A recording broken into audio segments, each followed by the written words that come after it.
Baik, assalamualaikum warahmatullahi wabarakatuh. Perkenalkan nama saya Galih Syabani, NIM G00230067 dari SKDA 2. Di sini saya ingin menjelaskan anatomi neuroendokrin. Yang pertama, kita mulai dari Brodmann area. Brodmann area ini area-area di korteks. Jadi ada seorang peneliti ilmuwan bernama Brodmann yang membagi korteks cerebrum, korteks otak ke dalam beberapa area berdasarkan fungsi-fungsinya. Nah, ini ada beberapa area yang sangat penting dan wajib diketahui, area yang penting dan wajib diketahui. Nah, yang pertama adalah area motorik primer, area 4. Itu letaknya di lobus frontal di depan sulcus centralis. Ini sulcus centralis, di depannya area 4. Kemudian ada area motorik primer ini fungsinya itu untuk melakukan gerakan, mengontrol gerakan volunteer, untuk melakukan gerakan volunteer, ya. Selanjutnya ada area 6 yang merupakan area motorik sekunder. Letaknya itu ada di depan area 4 yang ini. Area 4, area 6 di sini. Nah, kalau area motorik sekunder ini fungsinya itu untuk memperhalus gerakan, mengendalikan gerakan volunteer atau memperhalus gerakan. Nah, misalkan terjadi gangguan di area 4, maka akan menyebabkan yang namanya paresis, disebut paresis.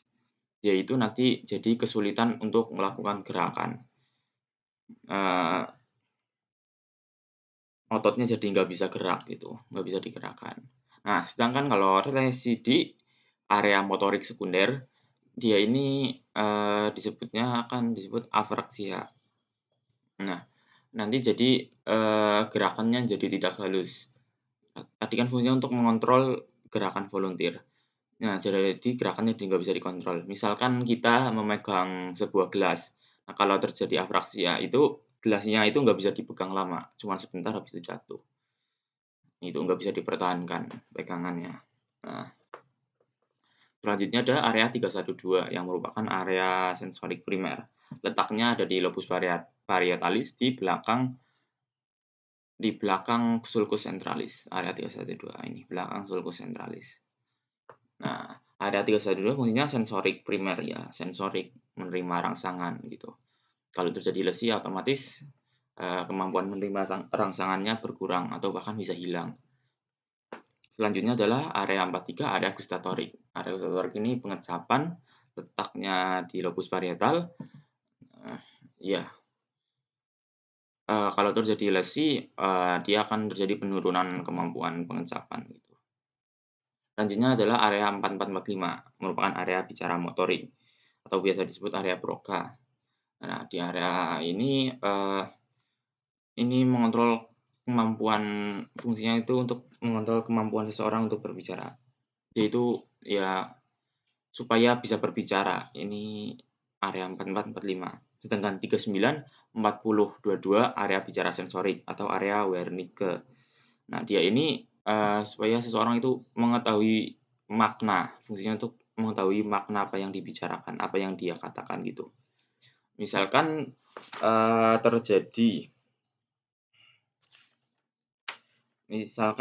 terjadi lesi di area bicara motorik, dia ini akan disebut namanya afasia motorik. Afasia motorik. Jadi dia itu tahu ingin bicara apa, cuman mulutnya nggak bisa ngomong gitu. Afasia motorik. Nah, sedangkan kalau terjadi lesi di area bicara sensorik, dia bisa ngomong tapi nggak tahu apa yang diomongin apa. Jadi omongannya itu agak ngelantur gitu.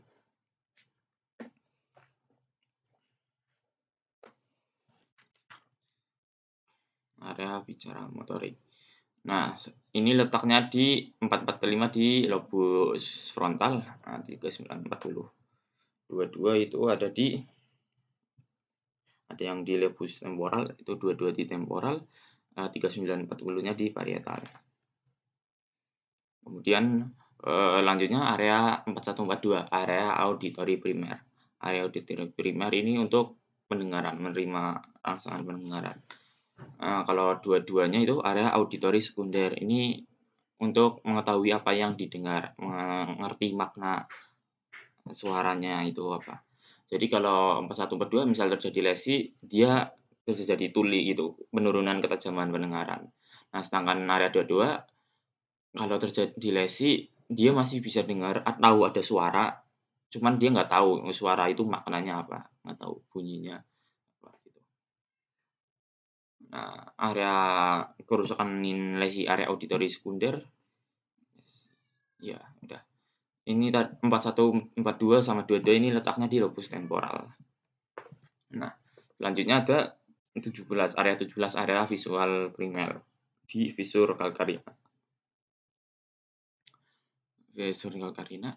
Nah, ini fungsinya ya untuk melihat supaya bisa menerima, fungsinya itu buat melihat benda.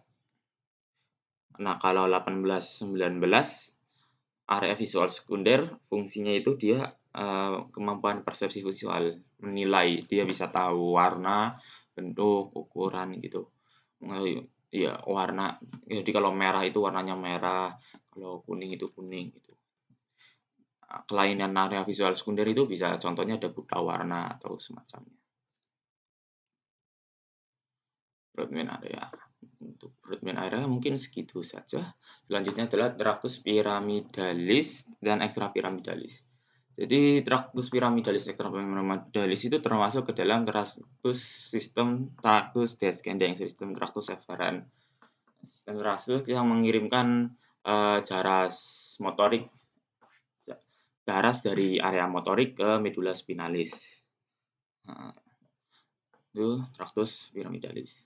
Nah, traktus piramidalis itu dibedakan menjadi dua, yaitu traktus corticospinalis lateralis dan traktus corticospinalis anterior. Ini sama-sama dari area motorik ke medula spinalis, cuman yang membedakan adalah terjadinya penyilangan di decussatio piramidalis. Nah, mungkin langsung aja ke sini.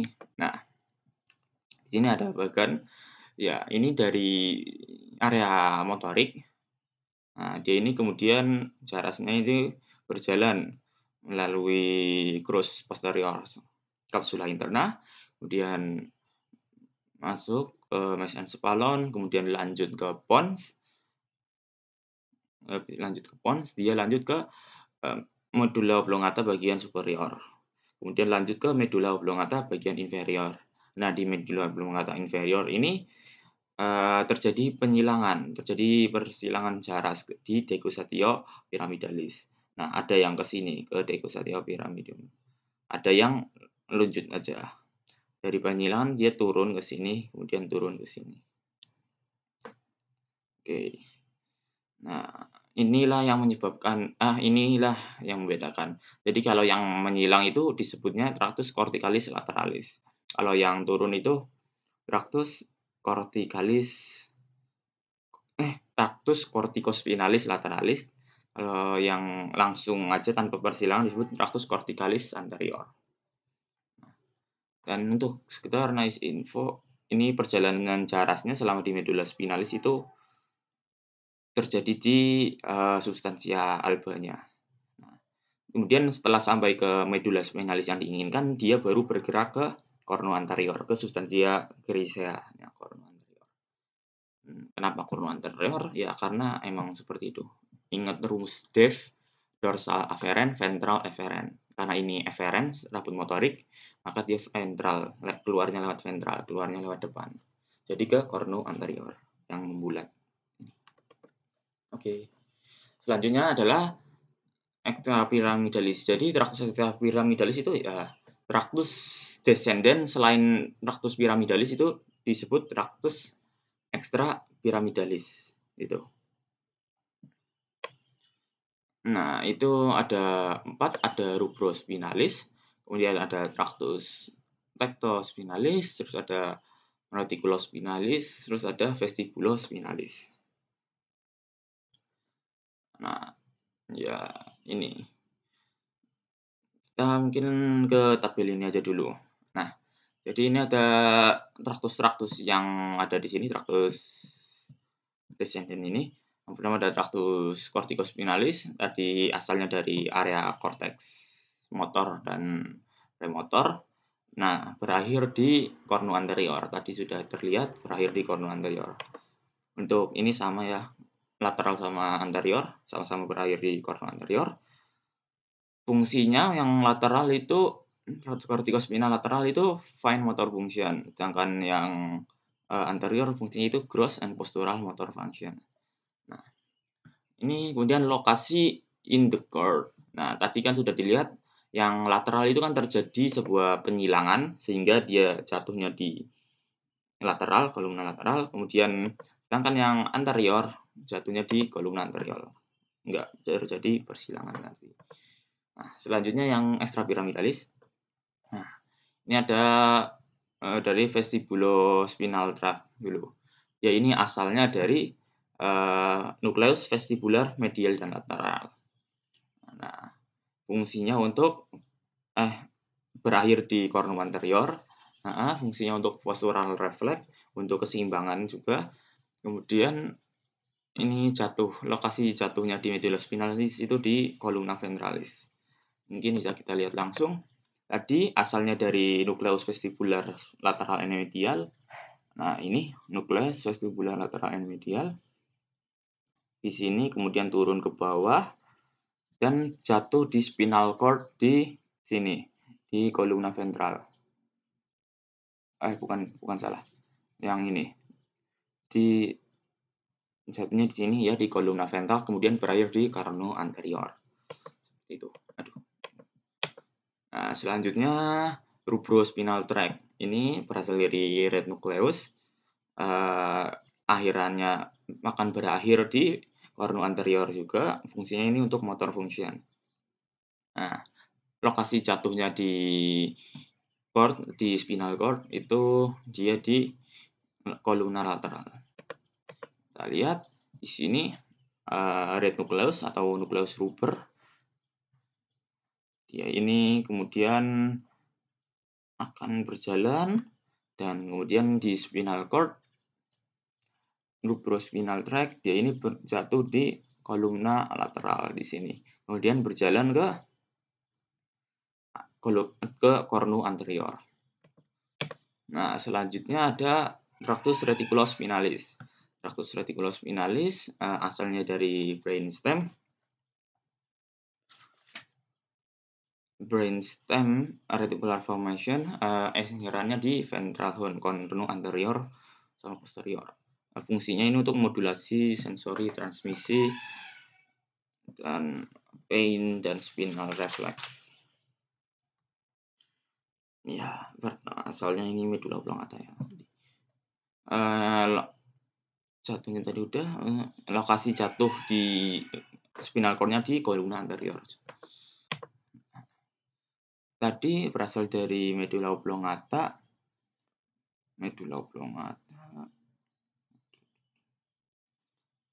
reticulospinalis. Nah, sini, kemudian turun ke bawah, jatuhnya di kolumna anterior.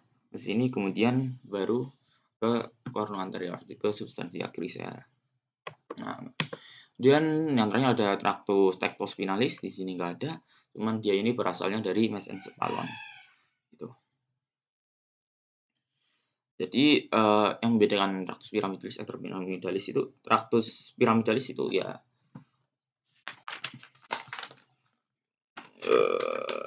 dia yang membawa garis area motorik. Piramidalis garis area motorik primer dan sekunder. Nah, kalau yang ekstra piramidalis itu mengendalikan aktivitas motorik yang dicetuskan korteks motorik cerebri dan tractus piramidalis. Jadi dia ini mengendalikan jaras yang di bawah ini. Jaras yang di sini mengendalikan jaras yang di bawah sini. Tuh. Jadi karena itu Nasinfo bayi itu dia nggak punya tractus ekstra piramidalisnya belum berkembang dengan sempurna, malah belum berkembang sama sekali, belum berkembang secara sempurna ya. Nah, si bayi ini dia ini nggak bisa mengendalikan gerakan motoriknya. Jadi kayak tadi dia itu nggak bisa megang lama-lama, kayak di area abutment kalau terjadi lesi itu.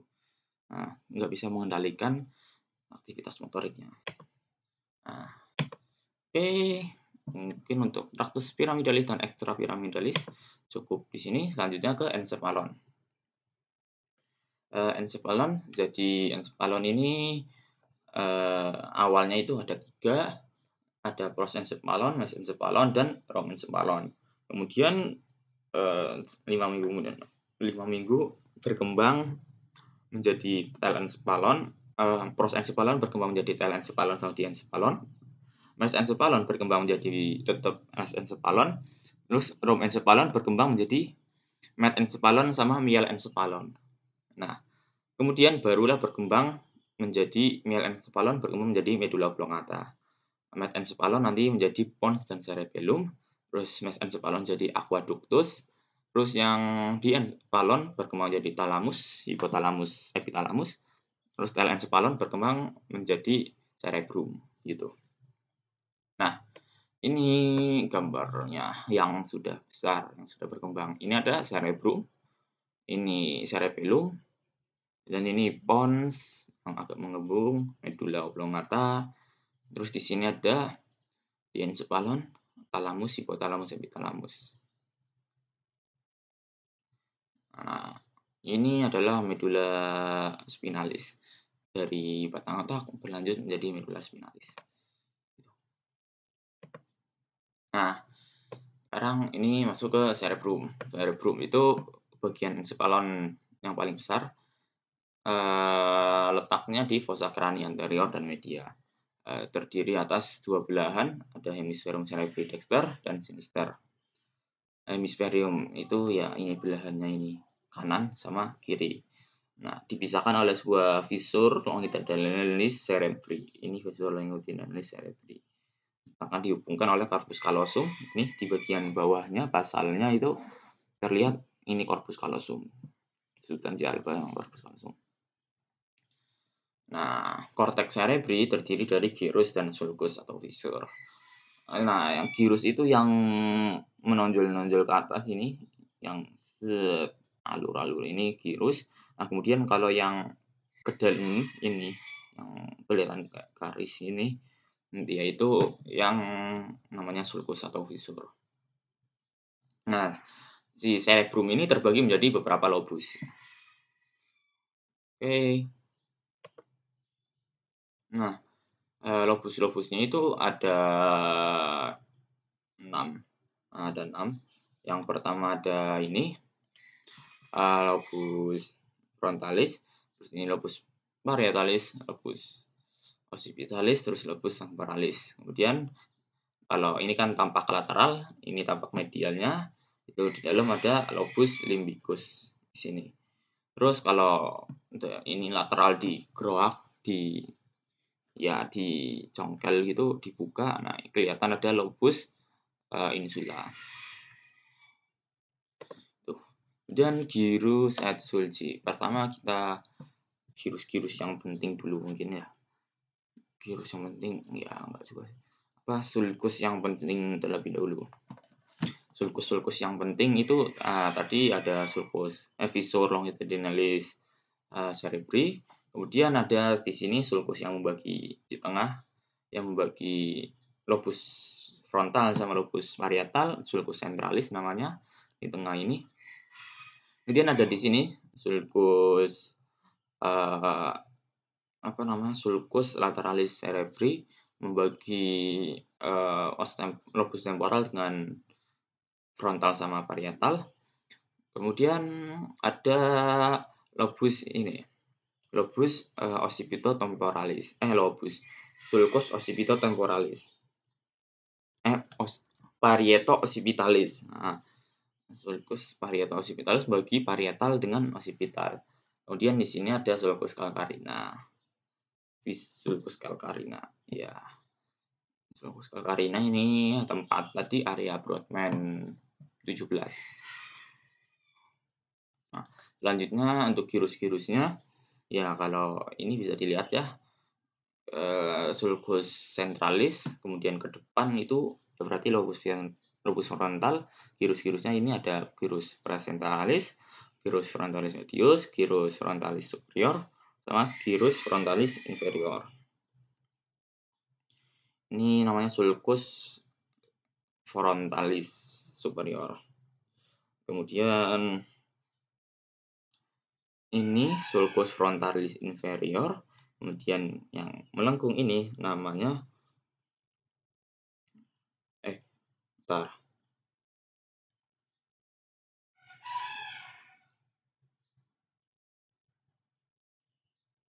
Iya, ini sulcus frontalis inferior ini. Begini, Nah, ini gyrus presentalis. Ini sulcus frontalis inferior. Ya, itu. Kemudian lanjut ke lobus parietalis. Lobus parietalis ini ada gyrus postcentralis. Ya, gyrus postcentralis di belakang sulcus centralis. Nah, kemudian ada gyrus parietalis inferior sama superior. Nah, yang membagi ini namanya sulcus interparietale. Oke, kemudian lanjut ke gyrus temporalis. Di gyrus temporalis ini ada temporalis superior, superior, medius, inferior. Nah, ini nanti namanya sulcus temporalis superior sama inferior gitu.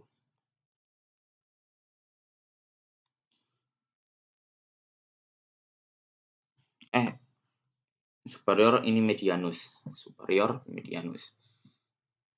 Oke, selanjutnya ini, lobus limbicus. Lobus limbicus ini ada gyrus cinguli. Ada gyrus cinguli sama gyrus parahipokampalis. Occipitalisnya belum. Occipitalis itu dia ada occipitalis superior. Mana? Ini nggak kelihatan. Occipitalis superior sama occipitalis inferior.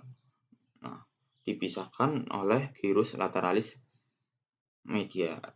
Gyrus occipitalis lateralis. Ini occipitalis. Oh, salah.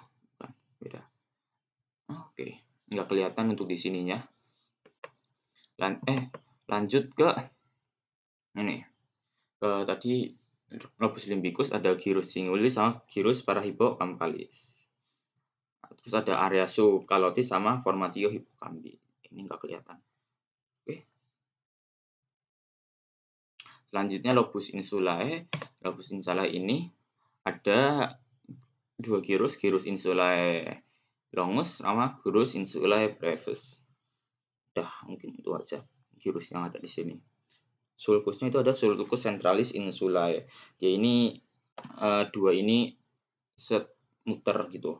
Kalau enggak, centralis itu memisahkan brevis sama longus, kemudian circularis insulae itu muterin keduanya gitu. Ini yang kelihatan cuma sulcus centralis insulae doang. Oke, selanjutnya ke sentrum semioval. Nah, sentrum semioval ini sebuah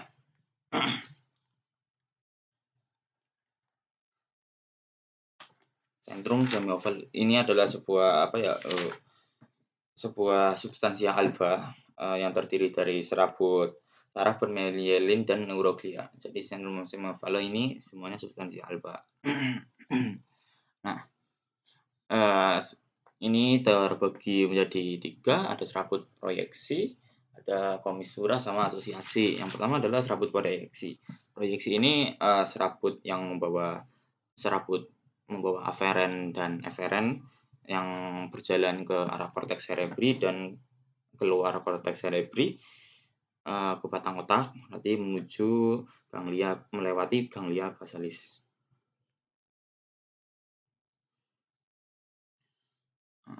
Berarti ya gitu, korteks cerebri melewati ganglia basalis. Ini serabut proyeksi. Nah, yang termasuk substansi alba mananya berarti itu ini. Ini serabut proyeksi. Sini juga ikut sih. Ya intinya yang substansi alba lah.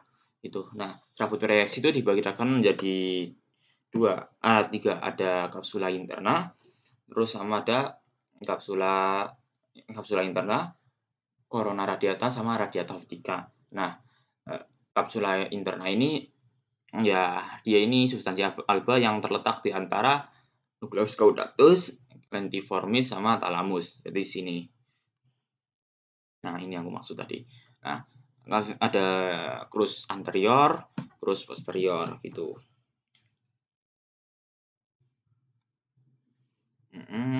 Crus anterior, crus posterior.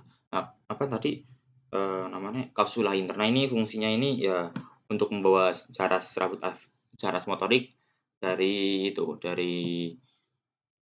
area motorik. Ya tadi kan udah kelihatan kan waktu di Tractus pyramidalis, nah dia ada jarasnya masuknya itu lewat kapsula interna ini. Oke, kemudian ada radiato corona radiata. Eh, corona radiata itu serabut proyeksi yang menyebar ke semua jurusan korteks cerebri. Nah, mana ini? Corona radiata ini menyebar ke semua jurusan korteks cerebri. Nah, kalau radiato optika, dia itu menyebarnya ke optika visur calcarina untuk jaras penglihatan. Intinya kalau radiato optika ya penglihatan, membawa jaras penglihatan gitu. Ya, intinya itu, serabut proyeksi. Kemudian serabut komisura.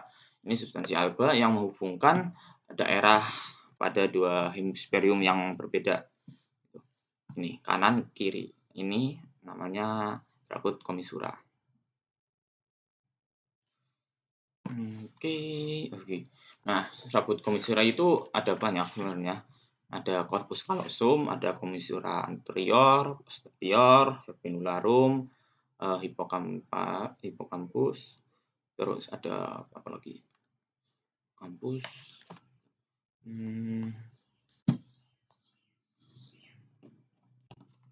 Ada komisura fornicis, ya, ada komisura fornicis, hippocampi. Nah, itu cuman yang lebih sering dibahas itu yang corpus callosum.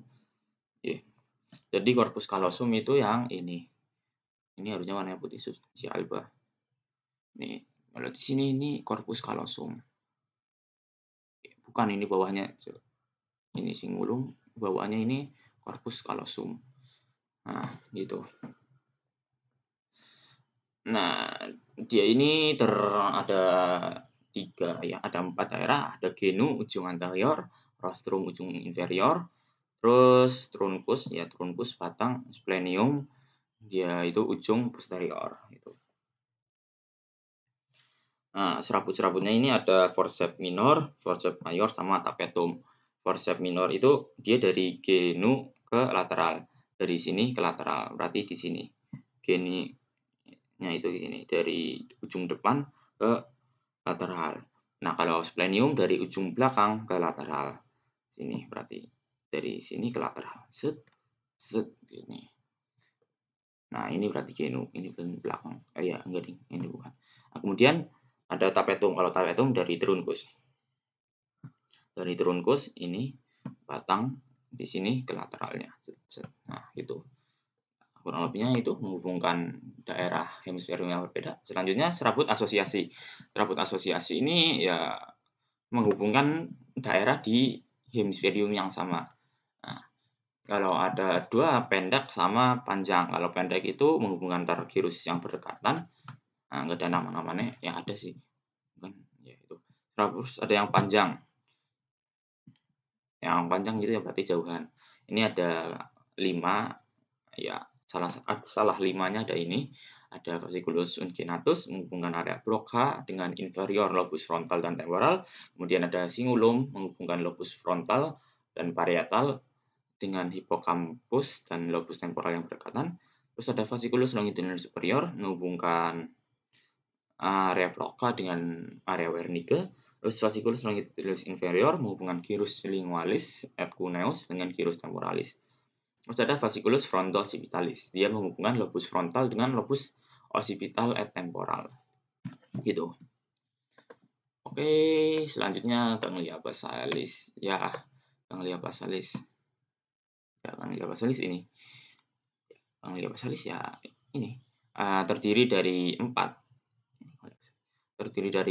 Ada nucleus caudatus, nucleus lentiformis, terus ada corpora amygdala, terus ada claustrum. Nah, nucleus caudatus. Nah, caudatus kan cauda artinya ekor. Kenapa dinamain itu? Ya karena ini bentuknya kayak ekor. terus ada lentiformis, ini ada putamen. Nah, kalau ini penampang dari potongan kayak gini, transversal ya. Iya, penampang potongan ini. Nah, di sini itu nucleus caudatus bagian kepalanya. Nah, nucleus caudatus bagian kepala. Terus di sini itu nanti ada bagian ekornya. Mana ini? Nggak kelihatan. Ada kepala, ada bagian ekornya di sini ya, intinya gitu. Nah, kemudian yang ini nucleus lentiformis. Nucleus lentiformis itu ini.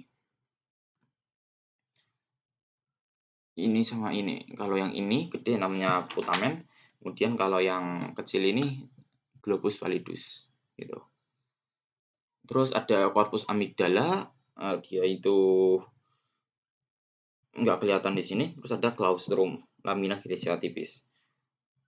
Antara putamen dan insula di sini claustrum.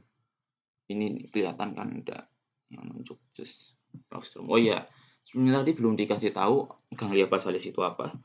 Ganglia basalis itu kelompok substansia grisea yang terletak di central hemispherium cerebri. Kelompok substansia grisea. Kalau semi oval tadi kan alba. Nah, ini grisea itu. Nah, terus ada tadi claustrum udah juga. Nah, fungsi dari ganglia basalis ini dia itu untuk memodulasi aktivitas motorik, memfasilitasi gerakan volunteer, terus ada supresi simultan pengaruh involunteer yang tidak diinginkan atau yang tidak diinginkan. Gitu. Oke. Ini ganglia basalis mungkin untuk ganglia basalis gitu. Oke, selanjutnya lanjut ke medula spinalisnya. Nah, jadi medula spinalis itu ya struktur yang letaknya itu di foramen dari vertebra. Foramen vertebra. Ya, foramen ini. Ini kan vertebra, ada lubang kan. Nah, di sini. Itu ada medula spinalis. Nah, untuk strukturnya itu substansi grisea tengah, alba di luar. Kebalikannya kalau sama cortex cerebri yaitu albanya itu di tengah, griseanya itu yang di luar. Yaitu gitu. Nah, oke, kemudian untuk strukturnya di sini bagian tengahnya ada canalis centralis. Canalis centralis itu tempat keluarnya liquor cerebrospinal (NCS). Kemudian yang ini ada fissure median anterior, belakangnya fissure mediana posterior. Nah, sulcus juga bisa. Kemudian yang di sini ada sulcus anterolateralis, terus ini belakangnya juga sama punya sulcus posterolateralis. Nah, untuk bedain anterior sama anterior posteriornya bisa dilihat dari substansia griseanya. Ini substansia griseanya ini ada cornu, struktur tanduk. Nah, kalau anterior itu cornunya itu ya dia ini menggelembung. Kalau posterior dia cornunya ini lancip. Gitu. Nah, cornu anterior posterior ini membawa jaras motorik sama sensorik ya. Nah, kalau jaras motorik itu jaras sensorik, ingat gunakan rumus Dave, dorsal aferen, ventral aferen. Dorsal aferen berarti aferen, sensorik dia lewat dorsal, lewat belakang, lewat cornu posterior. Nah, terus ini kalau motorik berarti lewatnya anterior, ventral aferen, DAVE, DAVE gitu. Oke, kemudian yang ini tuh ada radix. Ya, radix gitu. Terus ini ke ganglion, kumpulan radix. Oke,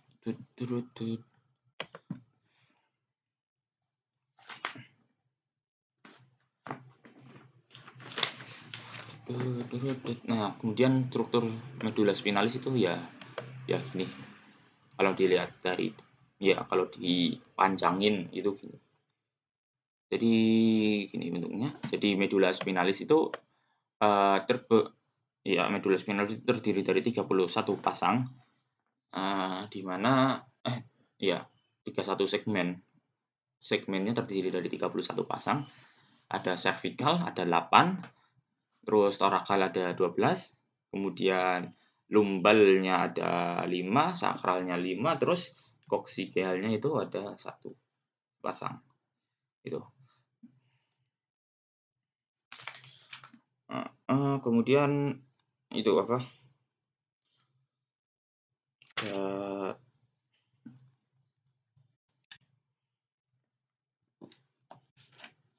Kemudian untuk yang ini apa, ada yang namanya ingumes scantia, ada cervicalis sama lumbosacralis. Ingumes scantia, cervicalis sama lumbosacralis. Ya cervicalis besarnya di C8, terus cervicalis besarnya di C6, lumbosacralis di T12 paling besarnya. Nah, kemudian ada conus medularis. Conus medularis itu konus ya, kerucut ya, ini akhiran dari medula spinalis ini. Nah, setelah lewat cornu medularis itu terdiri dari serabut-serabut aja, yang karena serabutnya mirip ekor kuda disebut cauda equina gitu. Nah, jadi selanjutnya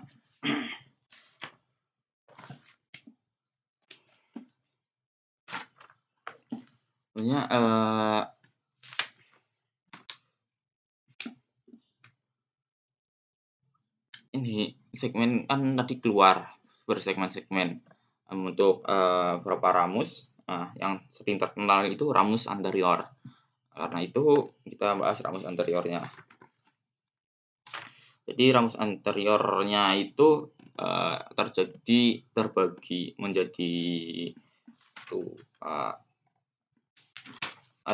terbagi menjadi 3 plexus. Ada plexus cervicalis, kemudian ada 4 plexus berarti ada cervicalis, kemudian brachialis, kemudian lumbalis, sama sacralis.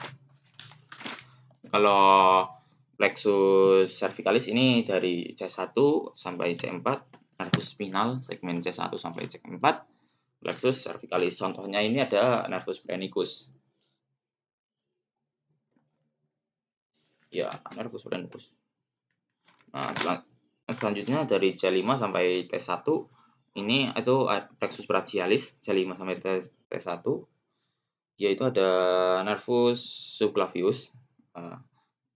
Itu dia dari segmen medula spinalis C5 sampai C7. Kemudian selanjutnya ada lumbalis. Lumbalis dari L1 sampai L4. Di situ itu dia ada nervus femoralis dari segmen L2 sampai L4. Terus plexus sacralis ya, dia dari L4, lumbal 4 sampai sakral 4. Nah, contoh yang dari situ ada nervus ischiaticus, sciatic nerve, lumbal 4 sampai sakral 3. Ya, itu sih. Mungkin ya itu. Untuk ya mungkin untuk medula spinalis sampai sini. Untuk medula sampai sini aja. Oke. Kemudian lanjut. Enggak, ini iya. Ini kan tadi ada substansia alba sama substansia grisea. Nah, untuk jaras-jaras perjalanan itu selalu melalui substansia alba gitu.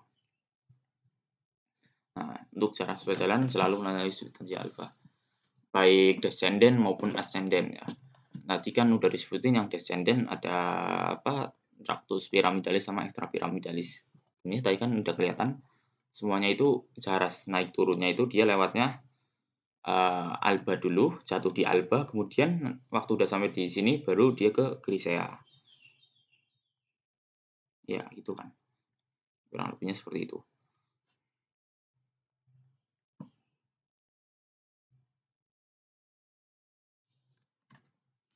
Oke, selanjutnya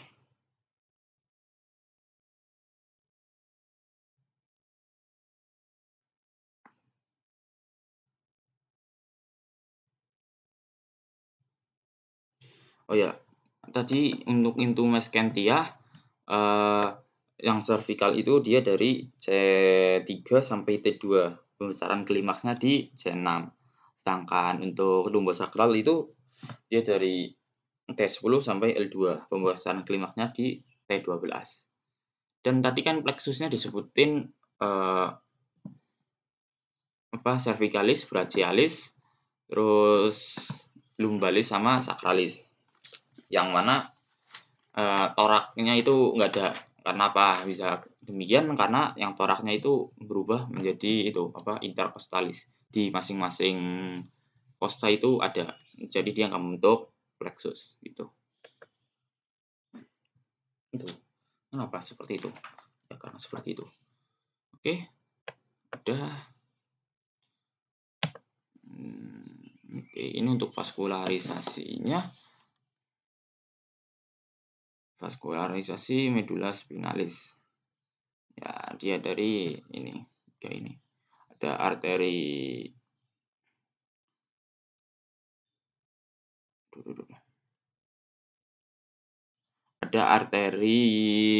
arteri spinal anterior. Nah, dari situ. Ini arteri spinalis anterior. Cabang dari situ kemudian cabang ya gitulah. Oke. Selanjutnya kita masuk ke ini nervus cranial. Nervus cranial itu kan ada 13 nervus cranial. Ya, itu yang pertama ada olfaktori. Olfaktori itu punya fungsi penciuman. Kemudian optikus, penglihatan, kemudian trokeal. Kemudian olfaktori, okulomotor dulu.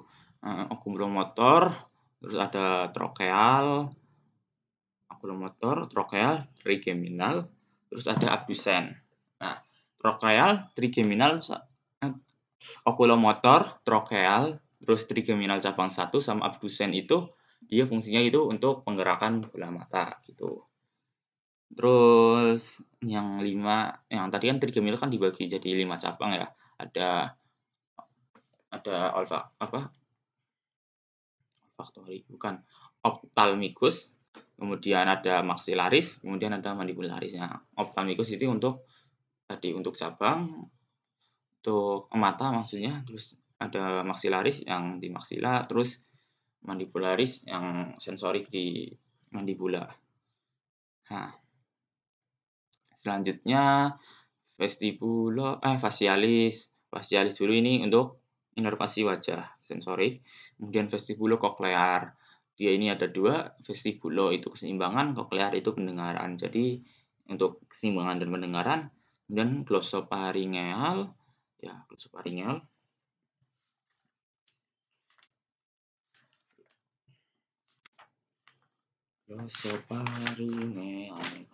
Glosopharyngeal itu dia itu untuk sinus tikarotis lidah. Ya, dia inervasi glosopharyngeal lidah, terus faring itu. Kemudian yang ke-9 itu ada tadi yang ke-9, kemudian yang ke-10 nervus vagus. Ini nervus vagus sesuai namanya suka berjalan-jalan, dia ini nervus paling panjang. Ini biasanya inervasi internal, organ internal. Terus ada nervus accessorius sama nervus hypoglosus. Nah, itu untuk fungsinya secara umum ya. Kemudian di sini kita aku akan nyebutin tempat keluarnya nervus baik di batang otak maupun yang ada di basis krani. Nah, ini yang di trunkus.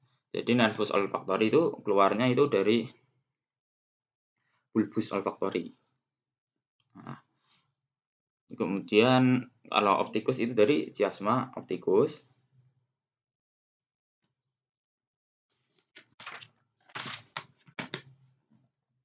Nah, dari chiasma optikus.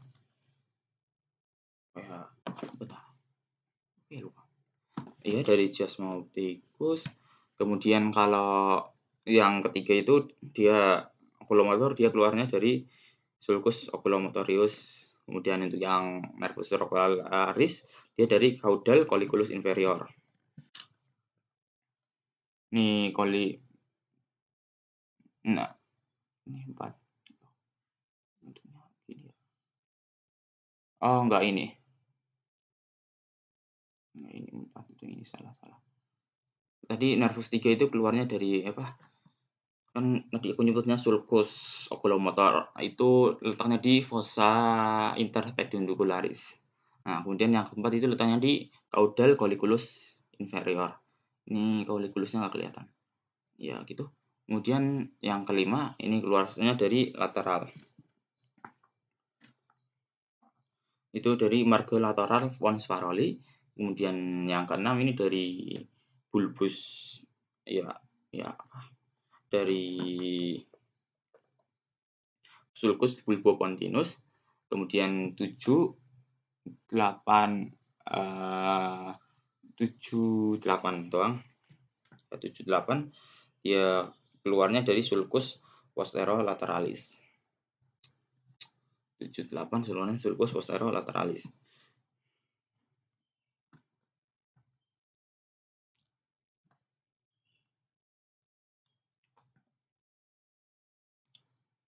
Salah, bukan 7, 8. Iya, ini benar 7, 8. Iya benar 7, 8, bukan sulcus posterolateralis, tapi angulus pontocerebralis. Angulus pontocerebralis. Ini masih di mana? Di pons. Nah, kemudian baru yang 8, 9, 10 itu dia itu di 8 9, 10, 11 yaitu sulcus posterolateralis di medula oblongata. Terus yang 12-nya di sulcus anterolateralis. Nah, ulangi aja biar lebih jelas. Nah, biar lebih jelas, yang pertama dari olfactorius, nervus olfactori, nervus 1 dari bulbus olfactori, kemudian nervus 2 dari chiasma opticum, kemudian untuk nervus 3 dia dari fossa interpendicularis atau sulcus oculomotor. Kemudian yang keempat, trochlearis, ini dia dari margo lateralis pons. Nah, kemudian bukan margo lateralis, itu dia ini dari cauda inferior, cauda colliculus inferior. Kemudian untuk yang kelima baru dari margo lateralis pons. Nah, selanjutnya yang keenam dia ini di sulcus bulbopontinus. Kemudian yang ke-7, 8 baru di angulus pontocerebralis di samping. Nah, kemudian masuk ke medula oblongata itu ada 8, 9, 10, 11. Dia dari sulcus posterolateral. Kemudian yang ke-12-nya dari sulcus anterolateral di depan. Nah, untuk tempat keluarnya dari basis krani, ya nervus 1 itu dari foramina cribriform. Kalau nervus 2 dia dari canalis opticus. Terus nervus 3 dia berasal dari fissura orbitularis superior. Berarti yang dari mata-mata ini, yang tadi fungsinya untuk mata itu keluarnya dari fissura orbitularis superior. Itu ada oculomotor, trochlear, terus 5 cabang 1 sama abdusen. Dia ini keluarnya sama dari fissur orbitalis superior. Sini. Nah, kemudian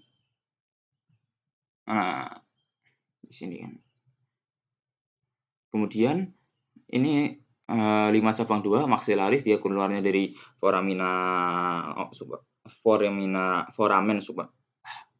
foramen rotundum.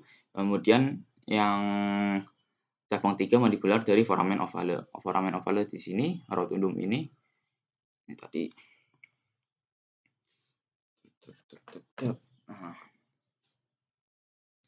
Kemudian tadi abdusennya sudah, lanjut ke nervus facialis. Nervus facialis itu dia keluarnya dari mastus acousticus internus sama foramen coelomastoideum. Kalau nervus ada 2 ya tadi keluarnya untuk nervus facial. Nah, kalau untuk nervus vestibulocochlear, ya ini keluarnya dari mastus acousticus internus. Kemudian 8, 9, 10, 11 9, 10, 11 dia ini keluarnya dari foramen jugularis. Terus yang 11 baru kanalis hipoglossus. Jadi ya sama. Tadi kan 9, 10, 11 sama 9, 10, 11 ini keluarnya di tempat yang sama. Ini juga sama di tempat yang sama. Itu untuk nervus kranial, anatomi dan tempat keluarnya. Anatomi fungsi dan tempat keluarnya. Selanjutnya ini ada circulus arteriosus Willisi. Ini adalah sebuah vaskularisasi sirkulus yang mempersarafi otak. Intinya itu. Vaskularisasi otak itu ya ini dari circulus arteriosus Willisi yang kemudian ya bercabang-cabang jadi apa itu. Jadi arteri yang lebih kecil gitu. Asalnya dari circulus arteriosus Willisi. Nah, ini tampak basal, ini tampak lateral. Nah, ini kita lihat dari bawah dimulai dari arteri vertebra, ini menempel di batang otak, arteri vertebra, kemudian kedua arteri vertebra ini bersatu menjadi arteri basilaris. Ya ini melewati sulcus basilaris, kemudian dari arteri basilaris ini sulcus arteri basilaris. Koreksi. Nah, kemudian dari arteri basilaris ini ini akan bercabang menjadi dua, ada arteri cerebra posterior. Nah, arteri cerebra posterior cabang jadi dua. Nah, kemudian ini dari tengah sini ini ada masuk arteri karotis interna. Kemudian dia ke sini ke cerebrum, dia menjadi arteri cerebrum media. Kemudian yang ini ada arteri cerebrum anterior. Nah, kemudian ada yang menghubungkan arteri yang menghubungkan dari media ke posterior sini. Ini namanya arteri komunikan posterior. Nah, kemudian di sini antar arteri cerebri anterior ini dihubungkan juga arteri komunikan anterior gitu. Nah, ini kalau tampak lateral ya kan. Nah, ini kan kelihatan ada dua cabang, berarti ini masih vertebra. Kemudian sini basilaris, lumayan panjang ini. Set di medula di pons ya, di sulcus basilaris pontis. Sulcus arteri basilaris pontis ya, sulcus basilaris pontis ya itu. Kemudian dia di sini barulah bercabang jadi cerebro posterior. Nah, ini. Oke, selanjutnya next. Ini ada selanjutnya itu jalur cahaya masuk mata. Itu seperti apa? Jalannya cahaya, jalannya saraf cahaya. Ya, jadi itu di mata itu yang berperan dalam penglihatan, dalam proses penglihatan itu ada yang namanya media refrakta. Media refrakta itu terdiri kornea, kemudian aqueous humor, kemudian ada lensa, kemudian vitreous humor. Vitreous humor itu ini corpus vitreous yang di dalamnya vitreous humor gitu.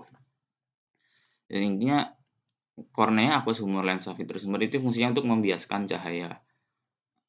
Jadi ada indeks bias yang berbeda, cuman ini saya nggak bisa menemukan gambarnya. Intinya ada indeks bias yang berbeda antara cahaya di udara dengan cahaya di ini kornea di media refrakta ini. Sehingga kemudian setelah cahaya dibiaskan dan kemudian ditangkap oleh fotoreseptor yang ada di retina, kemudian alur perjalanannya akan berlanjut. Nah, jadi setelah cahaya ditangkap di fotoreseptor, kemudian rangsangannya akan dikirim ke sel bipolar dan ke sel ganglion. Kemudian di sel-sel ganglion ini akan berkumpul bersatu menjadi serabut nervus optik. Nah, serabut nervus optik ini di sini, kemudian masuk berjalan ke dalam dan akan bersilangan di chiasma opticum. Bersilangan di chiasma opticum, kemudian dari chiasma opticum sini truncus opticus menuju ke nucleus geniculatus lateralis. Ini nucleus geniculatus lateralis. Kemudian dari nucleus geniculatus lateralis kemudian dibawa ke area visual di cerebrum lewat radiatio optica. Nah, tadi yang sudah disebutin ada serabut proyeksi radiatio optica. Nah, ini area visual gitu. Nah, di sini ada beberapa yang menarik. Nah, yang bersilangan jadi ini apa? nervus nervus optik itu ada tiap mata itu ada 2 bagian ya, ada nasal, ada temporal. Nah, nasal itu untuk melihat bagian temporal, sedangkan temporal untuk melihat bagian nasal gitu. Nah, jadi ya gitu, intinya gitu. Nah, terus yang menariknya tadi kan ada persilangan di chiasma optikum. Jadi yang mengalami persilangan itu adalah, nervus optik yang berasal dari nasal aja. Nah, ini kelihatan yang berasal dari temporal, dia ini melengkung aja gitu. Nah, sedangkan yang dari nasal ini dia bersilangan, gini. Nah, itu untuk fun fact-nya, untuk nice info. Nah, selanjutnya kita masuk ke, musculus extraocular. Oke, ya, musculus extraocular, musculus yang menggerakkan bola mata. Ya, musculus yang menggerakkan bola mata itu ada 2, 4, 6. Ada musculus obliquus superior, obliquus inferior, terus rectus superior, rectus inferior, rectus lateral sama rectus medial. Ada tambahan musculus levator palpebrae, cuman dia itu untuk mengangkat kelopak mata. Jadi kan bukan termasuk menggerakkan kelopak mata. Nah, ini tadi ada ini musculus rectus superior. Rectus itu kan artinya lurus, ya jadi dia ini lurus, superior di atas. Lurus di atas bola mata. Nah, kemudian ini ada levator palpebrae, dia itu letaknya nutupin kalau dilihat dari atas dia itu di atasnya dari rectus superior. Nah, kemudian ini ada rectus temporalis, rectus lateralis, ya lateral berarti di samping. Terus ini rectus medial yang lurus. Nah, ini kan belok ini, tiba-tiba lurus terus belok kayak gini. Nah, ini itu obliquus berarti. Ini obliquus superior. Nah, untuk obliquus inferiornya itu ini. Obliquus inferiornya itu ini. Terus dari inferior belok gini. Nah, untuk fungsi penglihatannya itu, nah obliquus superior sama rectus inferior itu untuk melihat ke bawah. Kalau rata, ya melihat ke bawah apa bahasanya? Ya melihat ke bawah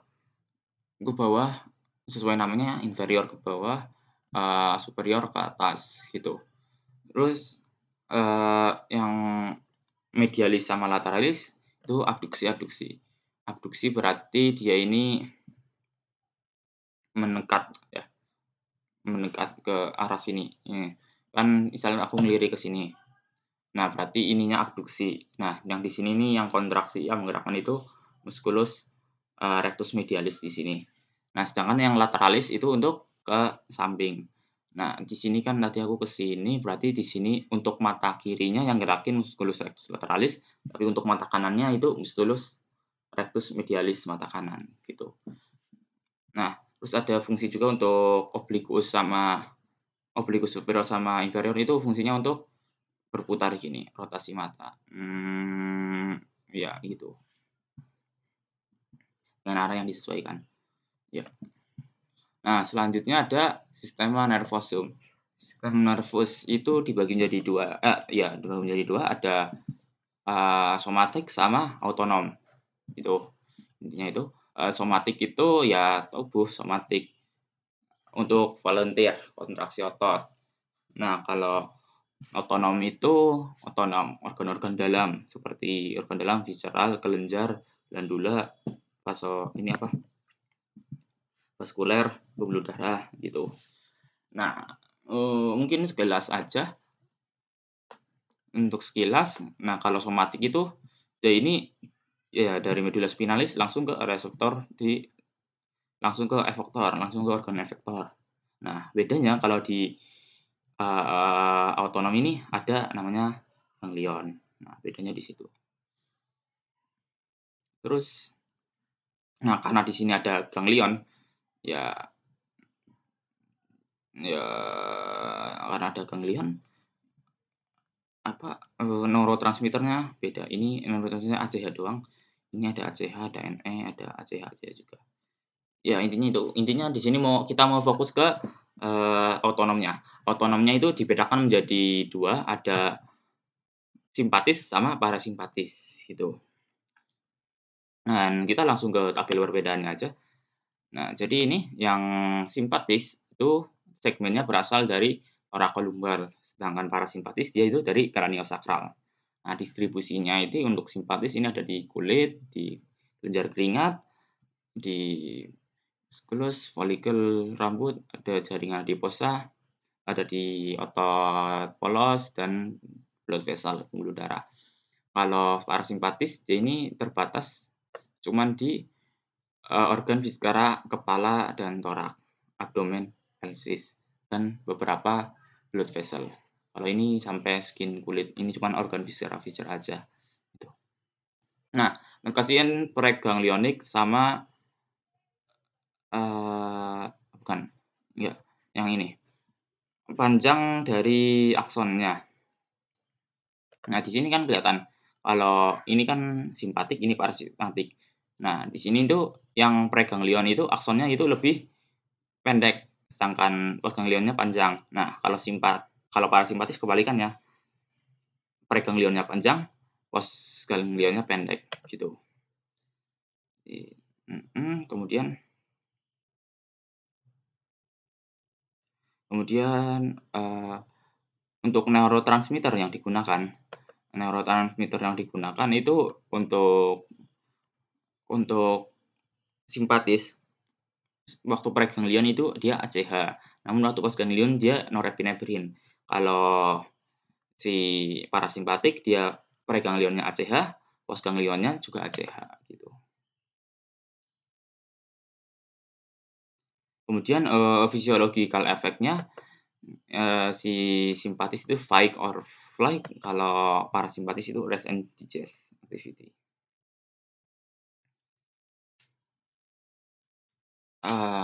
Sini associated ganglia-ganglianya ini ada 2 tipe, kalau ini cuma 1 tipe terminal ganglia, ini ada 2 tipe. Ada ini sama ini. Kalau ini cuma 1 tipe doang kan, cuman ini doang, nah gitu. Oke, mungkin untuk perbedaan yang penting itu tadi ada segmennya, thoracolumbar ini, kemudian kemudian ini, panjang akson, kemudian, neurotransmitter, sama ini, physiological effect, itu perbedaan yang paling penting. Nah, kemudian ini tuh ya itu, simpatis, parasimpatis. Nah, tadi kan disebutkan kalau simpatis itu thoracolumbar. Nah, ini bisa dilihat kan segmennya dari torak sampai lumbal doang. Nah, kalau parasimpatis itu dia craniosacral, karena dari kranio sama dari sakral aja, udah gitu. Nah, mungkin buat tahu-tahu aja. Bentar, next-nya apa? Oh, enggak. Kemudian ini kita lanjut di sini. Ini kan ada organ-organ yang dituju ini ya. Mungkin perbedaan dari organnya tadi dari fight or flight sama rest and digest. Itu apa sih bedanya? Gimana? Misalnya ini di organ hati. Hati kan fungsinya sekresi glikogen, sintesis glikogen ya. Ada glikogen, untuk penyimpanan jadi glikogen lah gitu. Nah, hati itu tadi parasimpatis, dia itu rest and digest. Jadi pada saat istirahat, berarti kan kita nggak perlu energi. Jadi glukosa yang ada di tubuh otomatis akan disimpan. Jadi dia terjadi sintesis glikogen.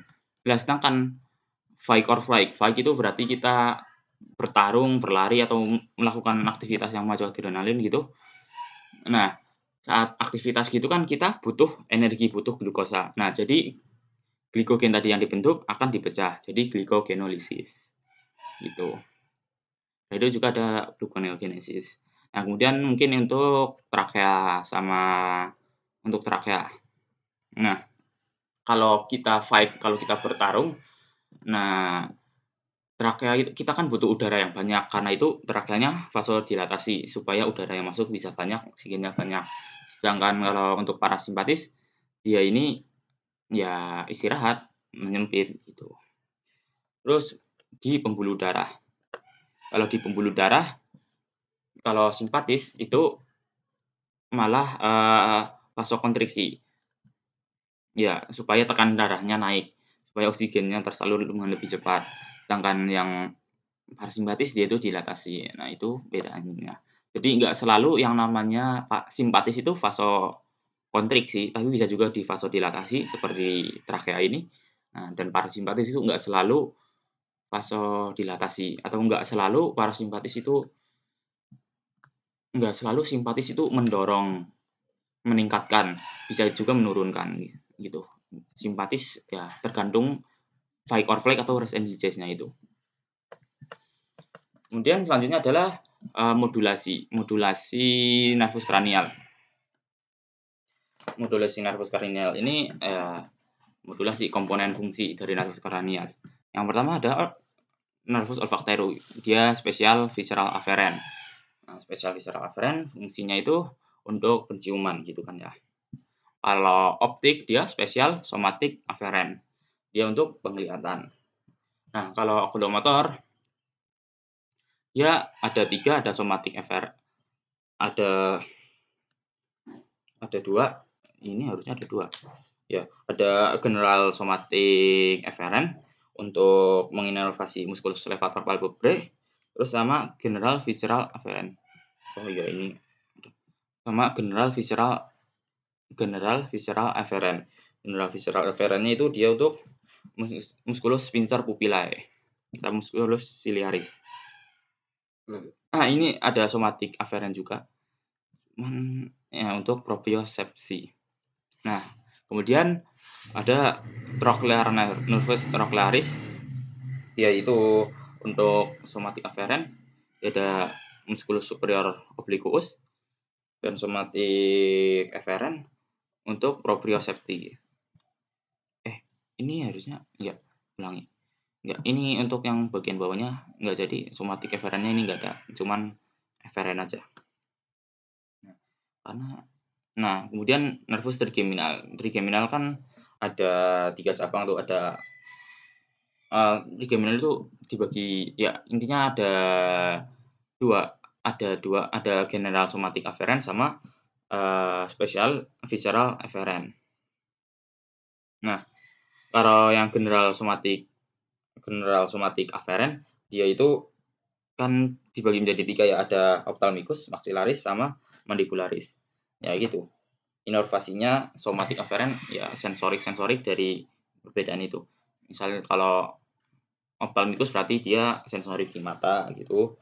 Di mata, di musculus di sini sekitar mata. Kalau maxillaris berarti di inferior mata, di maxilla.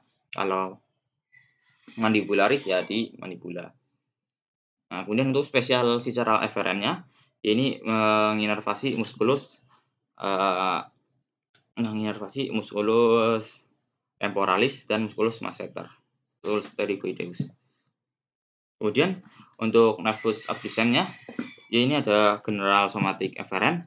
General somatic afferent dia ini menginervasi musculus lateral rectus lateralis.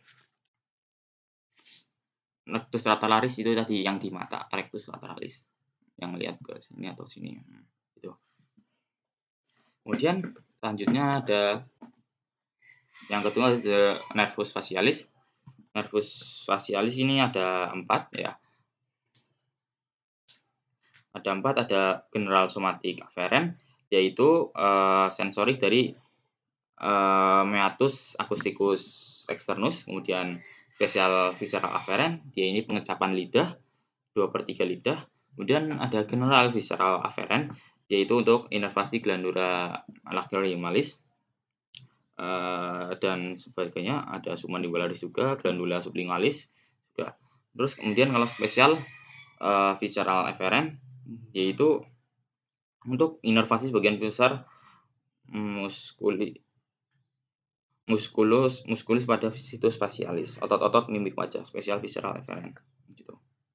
Dan yang ke-8 yaitu ada SSA, special somatic afferent. Nah, dibagi menjadi 2, ada divisi vestibular, ada vestibular sama cochlearis. Kalau vestibular ya keseimbangan, kalau cochlearis ya pendengaran. Tuh. Kemudian kalau glossopharyngeal ada 5, ada general visceral afferent, ya ini general visceral afferent dia ini untuk somatosensory posterior, untuk sensorik dari truncus dan sinus caroticus. Kemudian Kalau general somatic afferent dia itu untuk inervasi sepertiga posterior lidah, tonsil palatina, orofarinx dan tuba pharyngotympanica. Kemudian spesial visceral afferent dia ini untuk pengecapan sepertiga posterior lidah. Kemudian general visceral afferent untuk inervasi glandula parotis, general visceral afferent. Kemudian spesial visceral afferent untuk menginervasi musculus styloparieus spesial visceral afferent. Spesialnya berubah berasal. Kemudian next ke nervus 10. Nervus vagus. Ini ada spesial visceral afferent juga. Spesial visceral afferent untuk musculus di laring dan paring. Kemudian ini kan spesial, berarti ini somatic visceral afferent. Ini untuk musculus thorax. Berarti ini general visceral afferent. Salah. General visceral afferent untuk general visceral untuk sensori dari chemoreceptor, truncus aorticus dan baroreceptor sinus. Ya, ini untuk inervasi viscera thoracic dan abdominal gitu. Kemudian ini ada general visceral afferent. General visceral afferent ini untuk di kavitas abdominal, menginervasi kavitas abdominal. Terus ada spesial visceral afferent yang untuk pengecap, untuk ada tasta, ada epiglottis. Spesial visceral afferent untuk palatoglossus, ya, epiglottis. Terus ini ada somatic afferent untuk kanal auditori. General somatic afferent, ya, untuk kanal auditori dura mater. Kemudian nervus accessorius, ya, ini ada spesial visceral ada harusnya general somatic afferent. Ini untuk musculus trapezius, sternocleidomastoideus sama trapezius. Terus hypoglossus nervus, dia ini general somatic afferent untuk musculus di lidah. Gitu. Oke, mungkin sekian dari saya, kurang lebihnya mohon maaf. Untuk referensi yang saya gunakan sudah ada di bawahnya semua. Dia ini kebanyakan itu dari DUUS Topical Diagnosis, terus dari Sopota, Prometheus, terus ada Sopota, Prometheus, Grey's Anatomy, terus ada Kate Moore juga. Terus ada diferensial neurologi diagnosis. Oke, mungkin kurang lebihnya dari saya. Mungkin itu saja yang bisa saya sampaikan. Kurang lebihnya mohon maaf. Sekian dari saya. Wassalamualaikum warahmatullahi wabarakatuh. Terima kasih.